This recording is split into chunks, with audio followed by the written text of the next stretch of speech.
Hello दोस्तों, सभी को राधे राधे। जय श्री कृष्णा, हर हर महादेव। वीडियो में आप सभी का स्वागत है। अगर आप चैनल पर नए हैं तो चैनल को सब्सक्राइब कीजिए, अपने दोस्तों तक शेयर कीजिए। वीडियो अच्छा लगे तो आप वीडियो को लाइक कीजिए। चलिए दोस्तों, अब क्लास की शुरुआत कर लेते हैं। पिछले वीडियो में हम पढ़ चुके हैं। अगर आप दोनों वीडियो नहीं देखे हैं तो कृपया आप क्रिया की वो दोनों वीडियो देख लीजिए, तभी आपको अच्छे से समझ में आएगा। फिर देखते हैं हम संयुक्त क्रिया, ये हम पढ़ चुके हैं। अब पढ़ते हैं हम आरंभरोधक क्रिया। आरंभरोधक क्रिया क्या होती है? जो आरंभ का बोध कराती है, जैसे सीता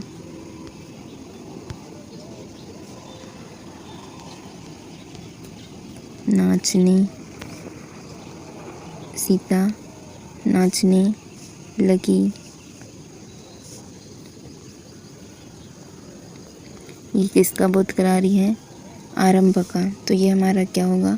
आरंभ बोधक संयुक्त क्रिया।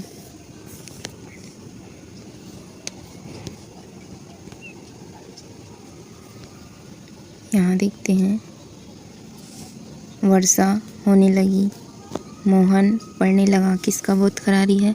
आरंभ का। फिर आता है हमारा समाप्ति बोधक क्रिया। इसमें क्या होती है? समाप्ति का बोध कराती है। समाप्ति का बोध कराती है, जैसे राधा नहा चुकी है, रमेश खाना खा चुका है। इसमें चुका है, चुकी है, चुके हैं, ऐसे शब्द आते हैं। फिर आता है हमारा अवकाश बोधक। अवकाश बोधक क्रिया में क्या होती है? अवकाश बोधक संयुक्त क्रिया अवकाश का बोध कराती है। राम कान्हा नहीं गा पाया, रावण युद्ध नहीं जीत पाया। ये दोनों के दोनों क्या है? अवकाश बोधक। फिर आता है अनुमति। अनुमति बोधक क्रियाएं क्या होती है? अनुमति का बोध कराती है। कैसे? राधा को बोलने दो, अनुमति दे रहे हैं। मुझे जाने दो, मुझे खाने दो, मुझे नहाने दो। ये कैसी क्रियाएं हैं? अनुमति बोधक। फिर आता है पांचवा हमारा नित्यता बोधक संयुक्त क्रिया। नित्यता का बोध कराती है। हवा बह रही है, मैं बोल रहा हूँ, मोहन गीत गा रहा है, रही हूँ, ऐसे शब्द आते हैं इसमें। फिर आता है हमारा आवश्यकता बोधक। आवश्यकता बोधक में क्या होती है? आवश्यकता का बोध कराती है। जैसे राधा को घर का कार्य करना पड़ता है, अभिषेक को यह कार्य करना चाहिए। ये हमारा क्या हुआ? आवश्यकता बोधक संयुक्त क्रिया। फिर आता है निश्चय बोधक। इसमें निश्चितता का बोध कराती है। जैसे उदाहरण से समझते हैं, मोहन ने कहा कि अब पीट कर जाएंगे, हरीश ने कहा कि अब करके दिखाऊंगा, मैंने कहा कि मैं अब यह एग्ज़ाम पास करके दिखाऊंगा। ऐसे वाक्य आते हैं इसमें। ठीक। फिर आता है हमारा इच्छा बोधक। इच्छा बोधक संयुक्त क्रिया क्या होती है? इच्छा का बोध कराती है। वह बाजार जाना चाहती है, मैं घूमने जाना चाहती हूँ। ये क्या है? इच्छा बोधक। फिर हमारा आता है अभ्यास बोधक। अभ्यास बोधक संयुक्त क्रिया क्या होती है? अभ्यास का बोध कराती है। वह पत्र लिखा करता है, वह बाजार जाया करता है, वह व्यायाम किया करता है। ये क्या है? अभ्यास बोधक है। फिर आता है शक्ति बोधक, जो शक्ति का बोध कराती है। राम दीवार तोड़ सकता है, नेहा चल सकती है, वह स्कूल। ये क्या है? शक्ति बोधक है। फिर आता है पुनरुक्त। पुनरुक्त जिसमें एक ही शब्द दो बार आते हैं। जैसे एक वाक्य, जैसे मंजीत पढ़ाई लिखाई करता है, इसमें पुनरुक्ति हो रही है। प्रियंका विद्यालय आया जाया करती है, खाना पीना। अब हमारे अन्य और महत्वपूर्ण क्रियाएं होती है, वे कौन कौन सी होती हैं? तो एक होता है क्रियार्थक, एक होता है क्रियार्थक। इसमें पढ़ाई करने से चरित्र का निर्माण होता है। ये हमारी कैसी क्रियाएं हैं? क्रियार्थक क्रिया।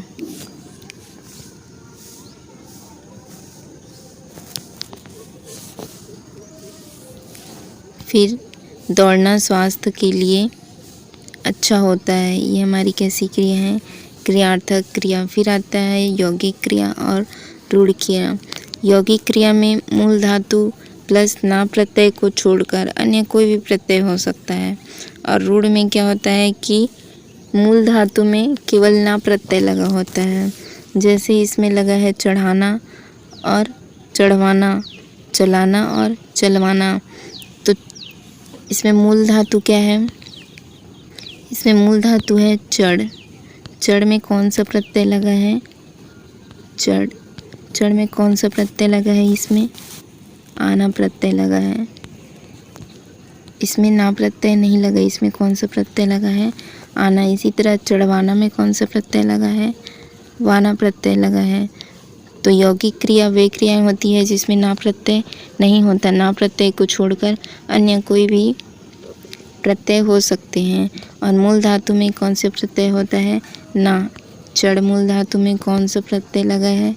ना प्रत्यय। ना प्रत्यय से क्या बना है? ये चढ़ना। फिर देखते हैं हमारा विधि क्रिया। विधि क्रिया क्या होती है? जिस क्रिया में आज्ञा का पता चले। जैसे यहाँ से तुरंत चले जाओ।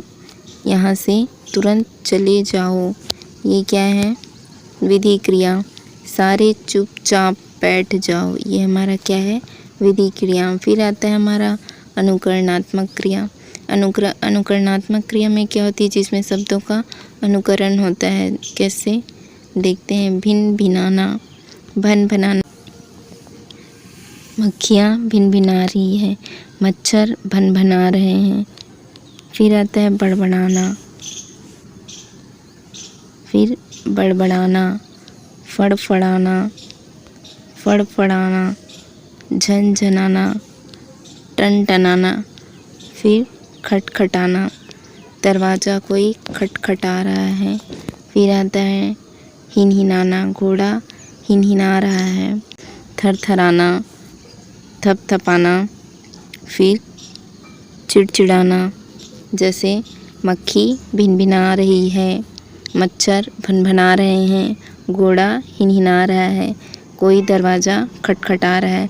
तो खट खट एक जैसे शब्द आते हैं। ये हमारा कौन सी क्रिया है?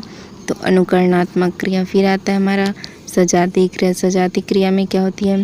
जब एक क्रिया शब्द को दो रूपों में लिखा जाए। जैसे उन्होंने ऊंची चढ़ाइयाँ चढ़ी, चढ़ाइयाँ, फिर चढ़ी। इसमें दो शब्द एक जैसे लिखे जाते हैं, दो रूपों में लिखे जाते हैं। चढ़ाइयाँ, चढ़ना भी क्रिया है, ये भी चढ़ना एक क्रिया है। तो इसमें दोनों क्रिया एक जैसे होती है। लड़की अच्छी चाल चलती है, इसमें भी चाल है, इसमें भी एक जैसे शब्द आते हैं इसमें। फिर महाराणा प्रताप जी ने बहुत लड़ाइयाँ लड़ी। यहाँ पर देखिए लड़ाइयाँ और ये लड़ी एक जैसे दो रूपों में लिखे जाते हैं। शब्दों को दो रूपों में लिखे जाते हैं। फिर आता है हमारा सहायक क्रिया। इसमें क्या होती है? वह क्रिया जो मुख्य क्रिया की क्या करती है? सहायता करती है। वह खाना खाता है, वह बाजार जा रहा था।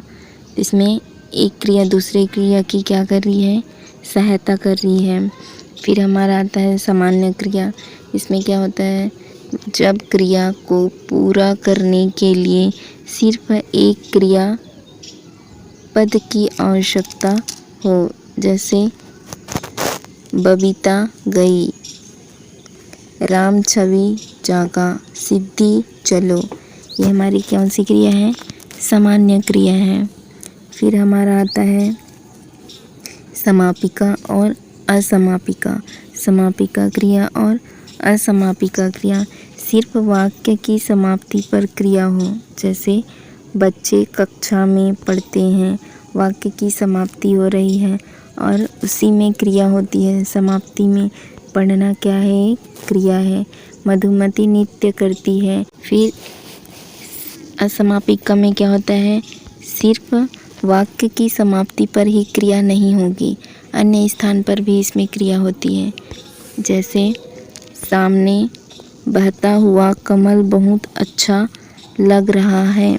बहना एक क्रिया है, लगना एक क्रिया है। मैं अध्यापक से मिलकर अभी लौटा हूँ। तो मिलना भी एक क्या है? क्रिया है। मिलना भी एक क्या है? क्रिया है। और लौटना भी क्या है? क्रिया है। तो इसमें एक वाक्य में दो क्रिया ना प्रारंभ में भी हो सकती है, बीच में भी हो सकती है और वाक्य के अंत में भी हो सकती है। तो ये हमारी क्या है? असमापिका क्रिया। अब ये हमारा क्रिया का पार्ट यहीं समाप्त होता है।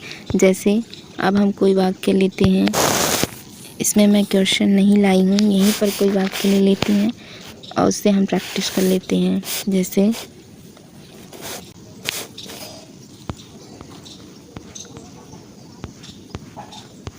महाराणा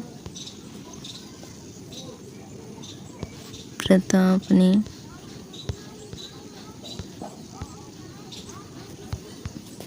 बहुत लड़ाइयाँ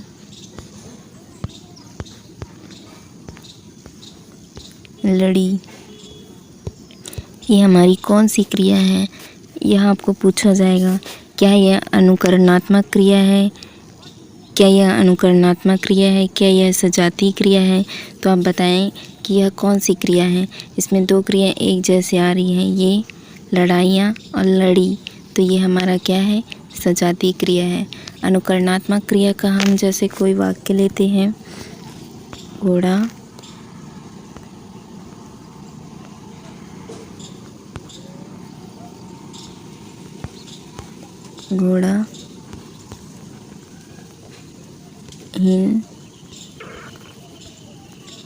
हिना रहा है। घोड़ा हिनहिना रहा है। हाँ,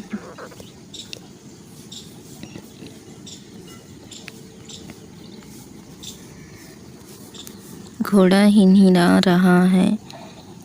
तो हिनहिना एक जैसे शब्द आए हैं, तो ये हमारा क्या होगा? अनुकरणात्मक क्रिया। कौन सी क्रिया? अनुकरणात्मक क्रिया। पिछले यहाँ देखते हैं, यहाँ देखिए, देखो हिनहिनाना लिखा है, कौन सी क्रिया है? हिनहिनाना कौन सी क्रिया है? अनुकरणात्मक क्रिया। और सजातीय क्रिया क्या होती है? सजातीय क्रिया क्या होती है? जिसमें एक जैसे शब्द आते हैं। जैसे यहाँ लिखा है, महाराणा प्रताप ने बहुत लड़ाइयाँ लड़ी, उन्होंने ऊंची चढ़ाइयाँ चढ़ी। ये हमारा क्या है? सजातीय क्रिया है। और अनुकरणात्मक क्रिया क्या होती है? भिनभिनाना, हिनहिनाना, खटखटाना, फड़फड़ाना। ये हमारे क्या है? इसके वीडियो में बस इतना ही रखते हैं। अब नेक्स्ट पार्ट आएगा जिसमें हम पढ़ेंगे संधि। वीडियो कैसे लगा आप ज़रूर बताएं। वीडियो देखने के लिए आपका बहुत बहुत धन्यवाद।